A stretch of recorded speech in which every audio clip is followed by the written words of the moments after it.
Shalom, welcome again to Secrets of Meaning, the podcast TV arm of Jewish Sacred Aging. I'm your host, Rabbi Richard Adress. Thank you very, very much for joining us today. If you'd like to make a comment about the show or suggestions, please feel free to email me at rabbiadress@jewishsacredaging.com. Visit our website, jewishsacredaging.com, and the Facebook page.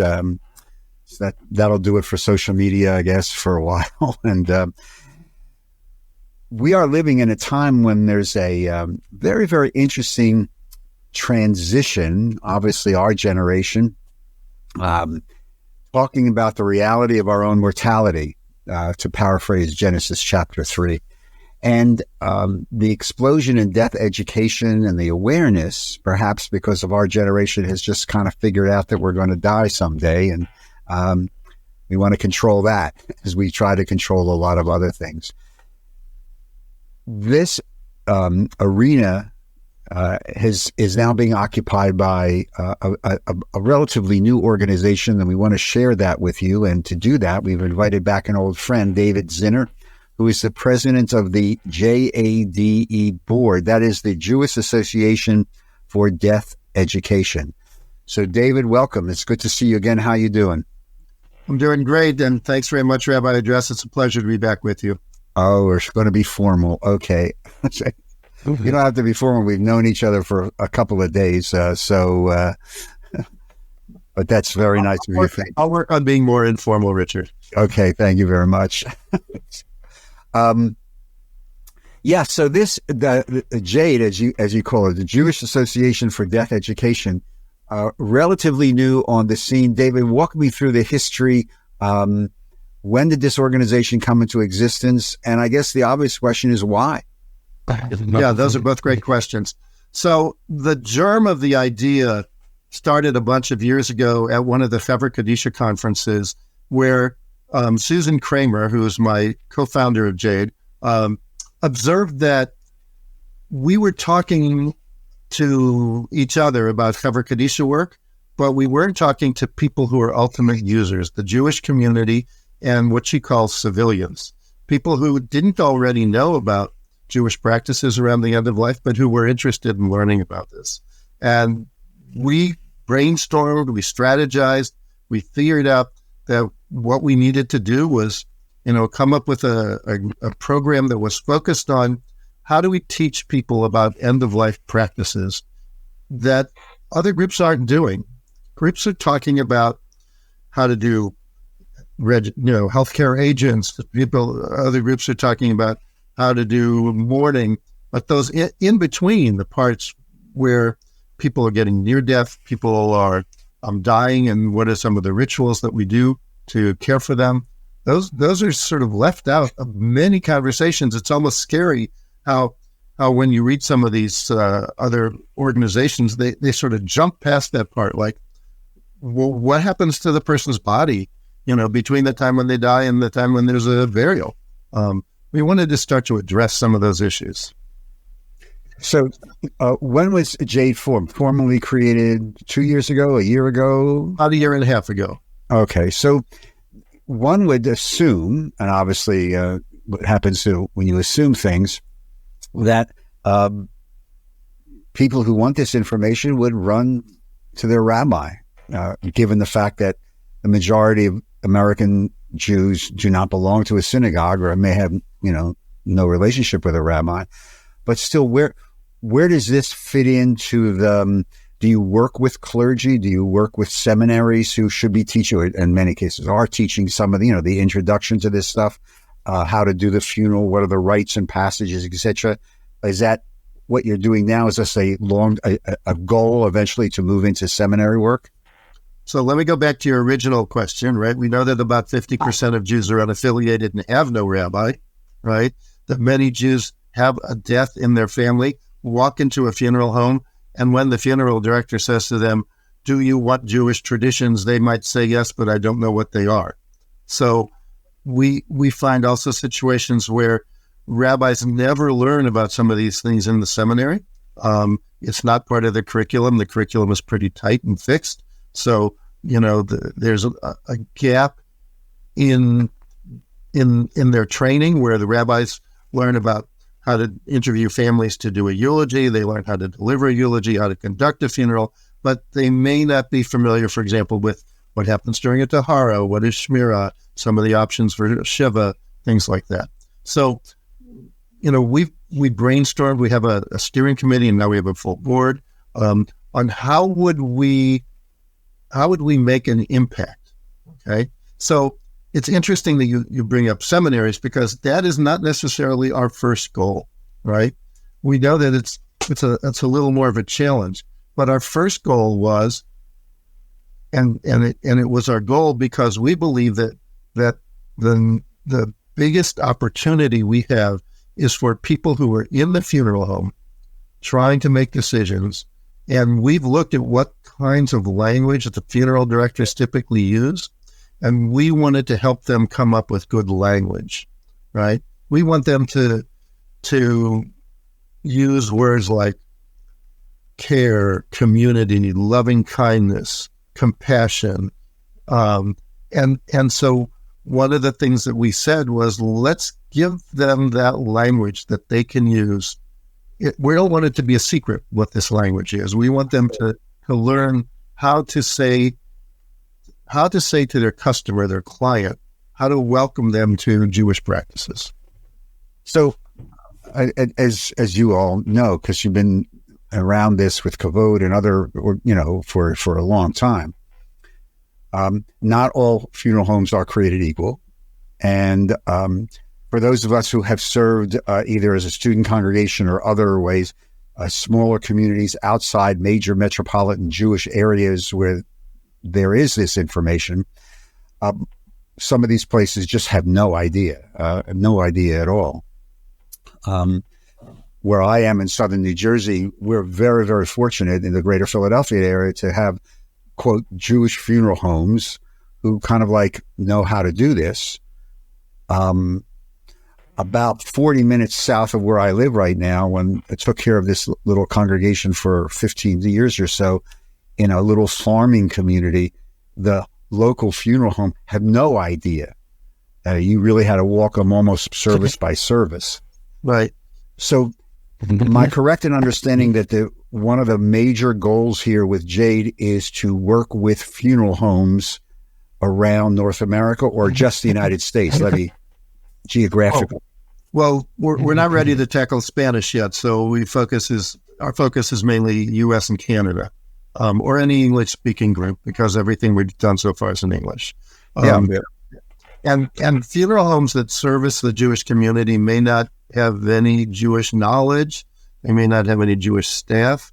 But even funeral homes that do have Jewish knowledge and staff, they can always up their game. They can always improve the way that they do things. Sometimes they get set into a pattern. They might hire new staff that they don't necessarily brief. So we don't want to limit the use of our tool to only certain groups. We want it to be available to everyone, and if they find it useful, that's great. Let me ask you a question. It triggers something in me about that. As you evolve this with the funeral homes and funeral directors, and in your experience in this milieu, have you noticed a difference? Colleagues have between the funeral homes that are still family run, as opposed to the ones being bought out by the larger conglomerates, which is happening around the country. Have you noticed a difference about the way they just treat people and are sensitive to those words? Yeah, there is a difference, but we have to be really careful. Sometimes the conglomerate has already bought the funeral home, and it still looks like it's family run because the staff stays on. They continue the name. But look, we all can improve on how we do things. Right? The third generation Jewish funeral home can still benefit from looking at some of this content and saying, oh, that's an interesting way of approaching it. Oh, I didn't understand, or I'm learning some things. So we don't assume anything. We don't categorize you're good, you're bad, or anything like that. We did look at numerous websites of Jewish funeral homes and looked at language that they had on their websites, and some of the language could be improved. Working, but we're not limiting our outreach to funeral homes. We're also talking about hospice folks, right? Because they also interact with people around end of life, and people ask questions, right? We're also talking about people who work in cemeteries, about chaplains, about and anyone who's helping someone at end of life, death doulas, for example. So yes, the death doula we just had a couple of months ago, and I was the winter time. An end of life doula from one of the local elder care attorneys, and some of the more progressive elder care groups are moving into this area, like the one like Rothkopf here in southern New Jersey and Philadelphia, who are very progressive minded, so that they now have this and this. So I know that this is, as we talked about in the beginning, this area is expanding in a variety of different ways. So JADE is not only then, from what I'm understanding, you eventually like to move into the elder care attorneys and this, absolutely, spread the word. Right, So, but I should tell you that as we've developed this tool, we realized that it's going to be perfect not just for people who are doing education in the community, but also for people who are doing advanced planning for themselves. right. And also for people who are educators, right? Because educators are able to use this tool as a teaching aid. So it's much more robust than what we originally thought. Once we saw what we developed, we said, "Wow, this is really something." So you mentioned a couple of times this tool. It's like, it almost sounds like one of these old time shows on TV. Well, do you happen to have the tool around? And you probably do. The tool is called Hineni, right? That's correct. The tool is called Hineni because we want to be present and we want to be responsive and say, "Here we are."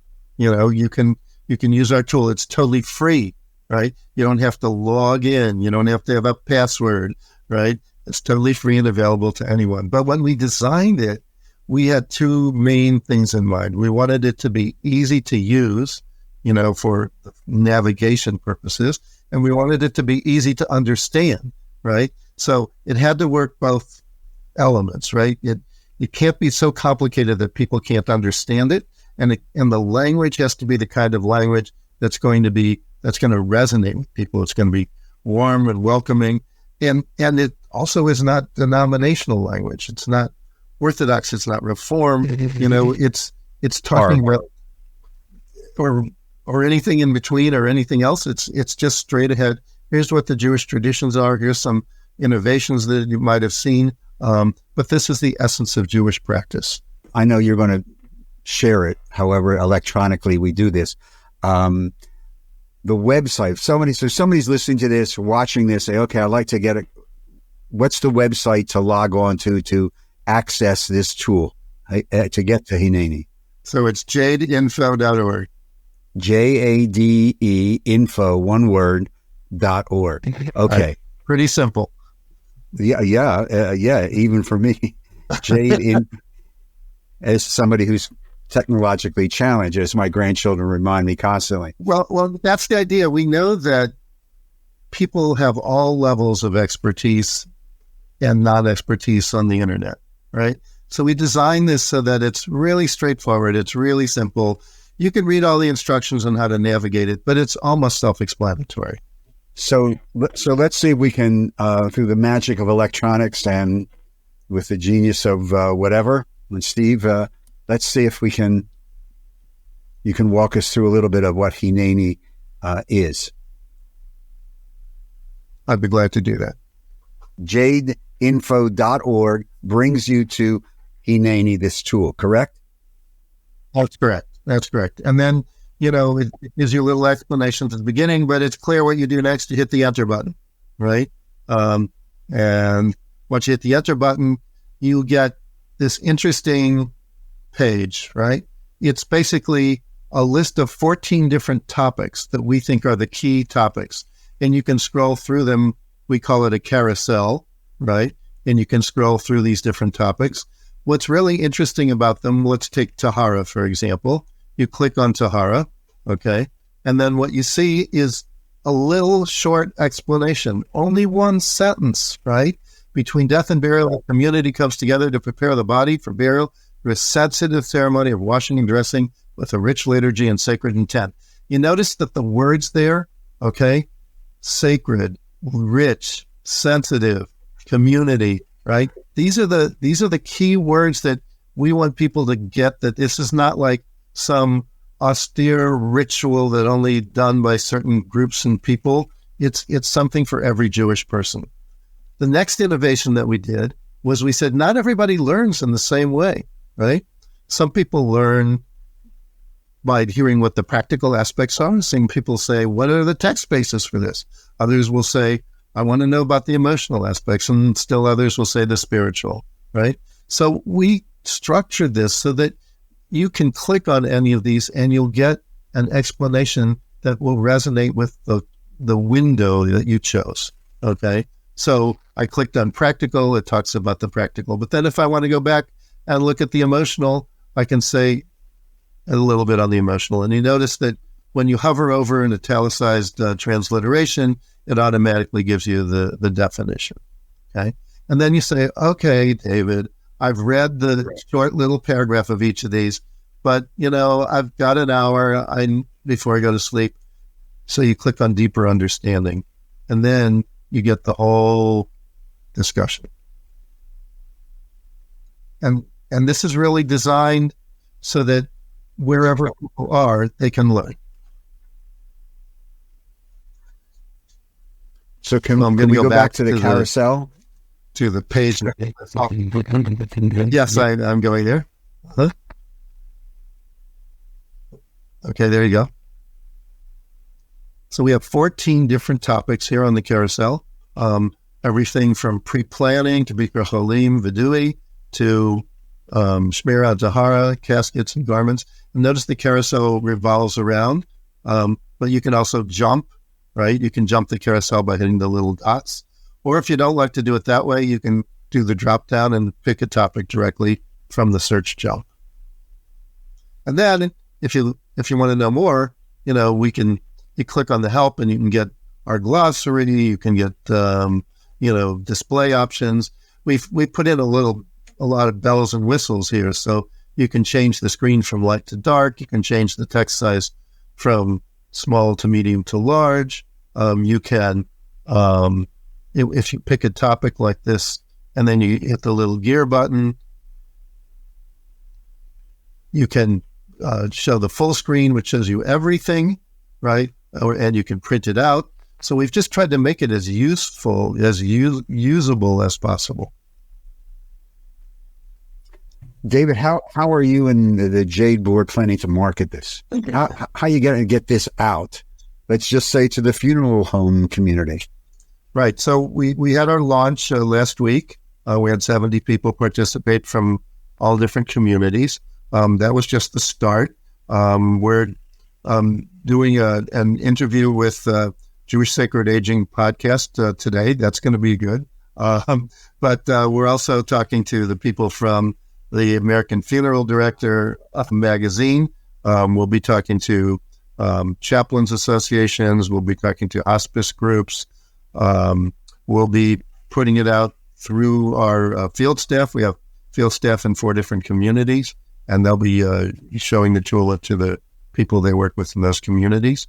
So we're really exploring every option.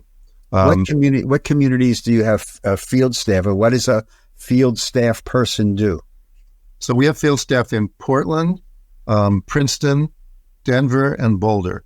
And field staff are only working about 5 hours a week, but they're networking with Jewish groups, synagogues, Hadassah groups, bowling leagues, funeral homes, cemeteries, and talking to them not only about this tool and how they can use it, but they're also available to suggest programs that other groups might want to use to do education around Jewish end-of-life practices, either by bringing in outside experts or bringing in other staff to help out. So are you going to plan out of JADE educational tools for the masses? In other words, classes. Are you going to offer classes? That's not our immediate program to offer classes, although we will be doing probably single webinar type things to explain the Hineni tool further and talk to people about how they can use it. I think classes might be down the road a ways. We're really not trying to replicate what other organizations are doing, but we're trying to work with other organizations to say, here's a tool that you might integrate into what you do. Do you see that this being evolved, actually putting on videos on the website and with specific, all the topics on the carousel with talking heads or explanations, or with people who wind up using the system over the course of the next several years, or is this all still in the development stage? It is in the development stage, but at the end of every topic, we have the list of resources. And so some of those resources are videos, some of those resources are longer articles. So we're evolving how we both market and how we develop additional content. I think one of our dreams is to utilize this tool as a way to help people not just learn, but to make decisions and how to record their decisions and how to make those decisions available for their relatives and their friends. And so that when we die, and we all will, it's not a mystery what we wanted, what we were thinking about. I'm just thinking also about, just the marketing and getting this out into, I would imagine that over the course of the next couple of years, you would reach out to various, the larger denominational groups, et cetera, to perhaps do stuff at conventions, and in other words, to make clergy aware Absolutely. of this tool as well. So let me, before you leave that, when we were still in the planning mode, when we were still doing prototypes, we were at the USCJ convention for the Conservative Movement and Rabbis and demoed the tool in its preliminary stages there. We were at the Reconstructionist Rabbinical Conference and demoed the tool there. So we're very eager to be out there and showing people what we've developed. How are you handling within the context of Hineni this growth in alternative burial types of practices? I know we in previous incarnations we've had this conversation, and I just went through here some of former congregant friend who did a green burial and et cetera. That's also part of this conversation, correct? Because it's a growth. It's a growing piece of interest amongst our community. Right. And I think it's important, and we do address alternative forms of disposition, whether it's alkaline hydrolysis or human composting or cremation or, things that we think are not necessarily most traditional, but we know that many people choose them. So we want to give people information about them. But green burial and, traditional burial are definitely, from our perspective, part of the tradition. And, I'm very comfortable. I co-developed a class with Holly Blue Hawkins on, green burial, and, it's a 12-week class, and we may offer that again. That is definitely, I think, top of the list that people should be thinking about. So one of the other things I wanted to ask you, because you've been involved in the end of life education world for decades. Talk to me about and how maybe the Hineni tool is handling this. Just the retreat in many cases of traditional ritual, i.e. Shiva. I've had this conversation with colleagues, congregational rabbis, and who are lamenting the fact that increasingly members of our community are pulling away from the 7 days of Shiva, 3, and even I've had experience in congregation with just one. We'll do Shiva, but everybody has to go back home and flights and this thing. And how are you handling that? Well, it's really interesting. We learned a lot from COVID, right? When COVID came, we weren't able to gather in people's homes as easily, and so we were doing virtual Shivas. And now there are groups that are doing combining at home with virtual Shiva. They're doing alternate days, one day at home, one day virtual, because the benefits of a virtual Shiva are that people who are unable to travel, people who are out of the country, even people who don't want to go out at night, people who have different disabilities are able to participate fully. And so some of the innovation in Shiva, for example, have widened the traditional practice to something that's more available to more people. So we do encourage people to do Shiva for the entire period, which even though it's called Shiva and it's 7, it's really not 7 days, we know, because they don't do it on Shabbat. And on the last day, we probably only do the morning, and then we get up and walk. And on the first day, we only do it after we come back from the funeral home. So it's really maybe, 5.5 days. But we do encourage it. And we also recognize that often people are buried in places where is not their hometown.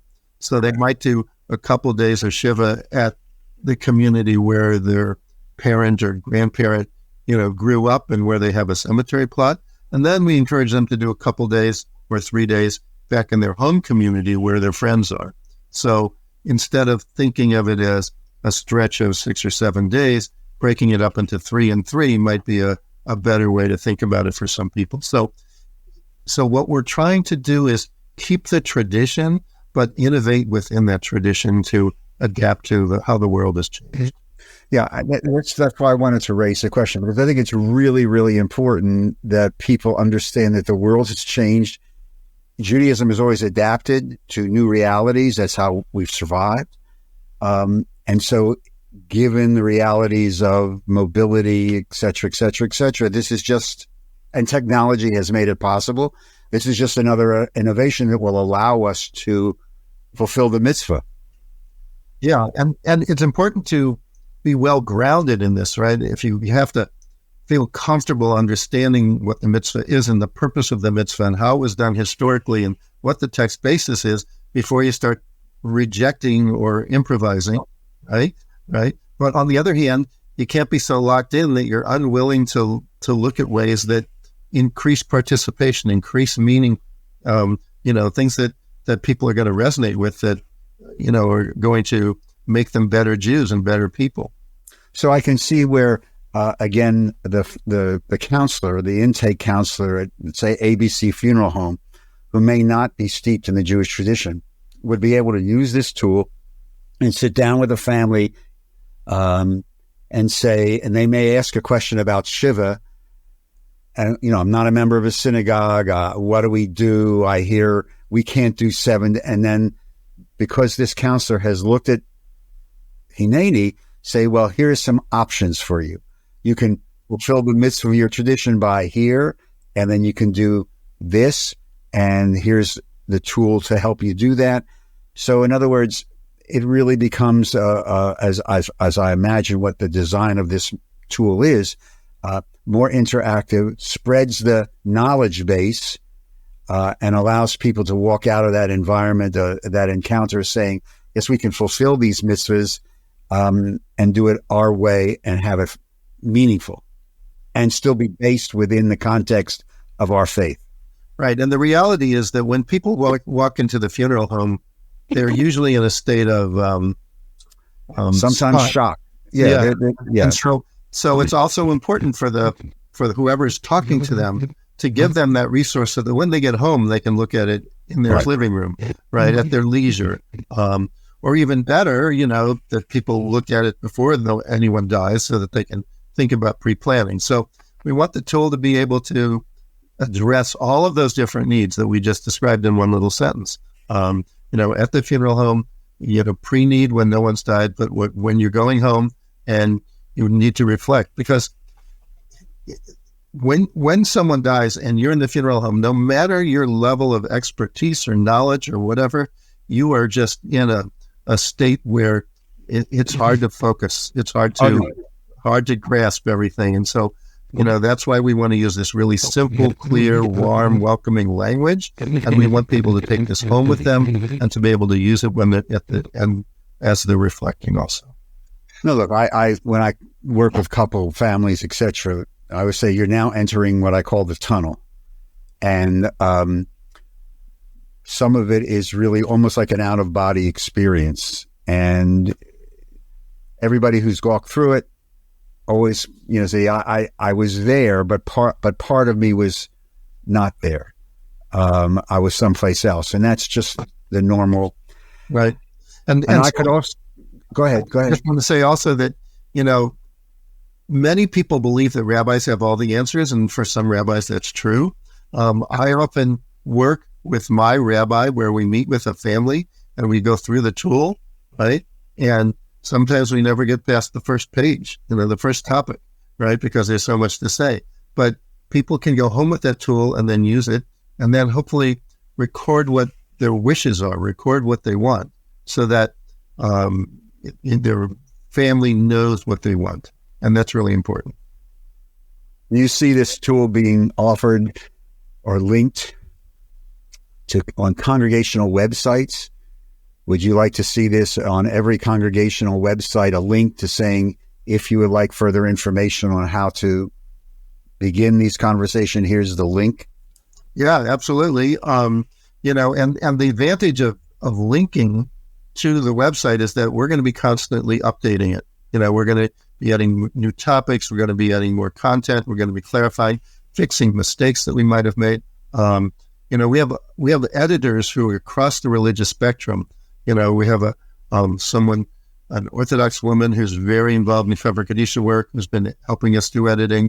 We have people all the way across the religious spectrum. So, and what's really interesting is that people who are into this are not disagreeing on most of the topics. There's pretty much understanding of, the importance of spirituality, the importance of understanding the texts and what the sources are, and that's what we're trying to give people, a whole spectrum of understanding what's going on here. We've been speaking with David Zinner, the president of the board of the Jewish Association for Deaf Education, JADE. Again, the website to access JADE and this very interesting educational, interactive planning, conversation starting tool, et cetera, et cetera. Hineni is the name of the tool, jadeinfo.org, JADEINFO.org. David, continued success with this. It's a very exciting adventure, and thank you for joining us. We really do appreciate it. It's good to see you. Stay safe, stay healthy, enjoy those grandchildren too. Okay. Thanks for having me, Richard, and hopefully I'll be back in a little bit, like a year or so, and we'll have Hineni Part 2. Well, it's Hineni, the sequel. To all of you, thank you very much for joining us on today's edition of Seekers of Meaning, the podcast TV arm of Jewish Sacred Aging. Again, if you'd like to reach us, just email me at rabbiaddress@jewishsacredaging.com. Check out the website, jewishsacredaging.com. We'll need that Hineni link for jsa.com, David. That's something else that we have to talk about. And again, if you'd like to help support us, support the work of these podcasts, please go to the website and there's a conveniently located donate button, and feel free to click on it and just follow the prompts. Again, if you're interested in sponsoring some of these website podcasts, for sponsorships are available. Just email me at rabbiaddress@jewishsacredaging.com. We appreciate your time. We very, very much are grateful for you and for Steve Lubetkin, our brilliant producer, because these programs are produced at Lubetkin Media in Cherry Hill, New Jersey. And again, thank you, Steve. To all of you, thank you for joining us. We appreciate your time. We're grateful for it. And until we see each other again, stay safe, stay healthy, and most of all in this day and age, be kind to one another. Shalom.